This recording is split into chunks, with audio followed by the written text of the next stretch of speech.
একগাদা কাজিনদের নিয়ে হই হুল্লোড় মাতামাতি পরিবেশ। হইচই করে সবাই দল বেঁধে কালার মিলিয়ে শাড়ি পাঞ্জাবি পরার উচ্ছ্বাস। ঘন্টা লাগিয়ে মন মতো সাজা। নতুন নতুন বিআই বিআইন পাওয়া। দুলাভাইকে নিয়ে জম্পেশ আনন্দ করা। উফ, অসংখ্য মুহূর্তগুলো এক্ষুনি মায়ার চোখে ভাসছে। আর ভাসবে নাই বা কেন? মায়ার বড় অপুর বিয়ে বলে কথা। কেউ ভাবতে পারছেন কতটা খুশিতে ভাসছে মায়া? মনের আনন্দে হাওয়ায় ভেসে যাচ্ছে বলে মায়ার তো এক্ষুনি ক্লাস করতে মনোযোগী হয়ে পড়ছে।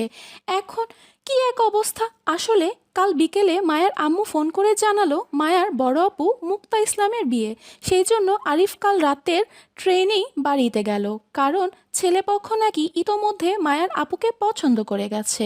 তাই এখন তাড়াহুড়ো করে সবাই আজকে বিয়ের ডেট ফিক্সড করতে চাচ্ছে। এই জন্য মূলত বড় ভাই হিসেবে আরিফ বাড়িতে আর্জেন্টলি যাওয়া আর কি। মায়ার আম্মু আরও জানালো সব কিছু ঠিকঠাক থাকলে এই মাসেই মায়ার আপুর বিয়ের ডেট ফিক্সড হবে। ছেলের পরিবার ভালো, ছেলে ভালো, এই জন্য কারোর আপত্তি নেই কোনো কিছুতে। বিয়ের কথাটা শুনে মায়া আর জুইতেও পারে না, এক্ষুনি উড়ে চলে যায় বাড়িতে। কিন্তু মায়ার আব্বুর কড়া নিষেধ। পড়ালেখা ছেড়ে ক্লাস মিস দিয়ে কোনোভাবেই বাড়িতে যাওয়া চলবে না। যেতে হলে অবশ্যই বিয়ের একদিন আগে যেতে হবে মায়াদের, আর নয়তো না। উফ, এত কড়াকড়ি নিষেধাজ্ঞা মানা যায় বলেন? মানুষ আনন্দের মুহূর্তগুলো কি হিসাব করে পালন করে? এখন আনন্দ করতে না পারলে বুড়ো বয়সে কি মায়ার মন চাইবে এসবের জন্য? হ্যাঁ, এই দিনটা মায়ার পাবে? বিষণ্ণ মনেই আরিফকে রাতে বিদায় করলো মায়ারা। এদিকে মায়ার আপুর বিয়ের নিউজ পেয়ে আনন্দে মায়া স্বামী কথাটা ভুলে গেল। তাকে যে মায়ার খোঁজা মিশন বাকি সেটাও স্থগিত রাখলো। আজকাল হাফেজ সাহেবের নাম্বারে তো ভুলেও কল দেয় না। মনে মনে ঠিক করলো আপুর বিয়েটা শেষ হোক, তারপর না হয় নিজের হারিয়ে যাওয়া স্বামীকে পুরোদমে আবারও খুঁজবে। এখন থাক। হা হা হা।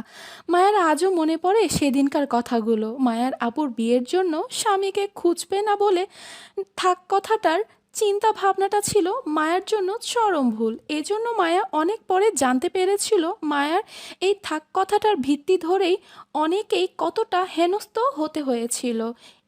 অবশ্য এর কুফল হিসেবে মায়াও ছাড় পায়নি। কতটা ভুক্তভোগী হয়েছিল সে কথা মনে পড়লে আজও আফসোস হয়।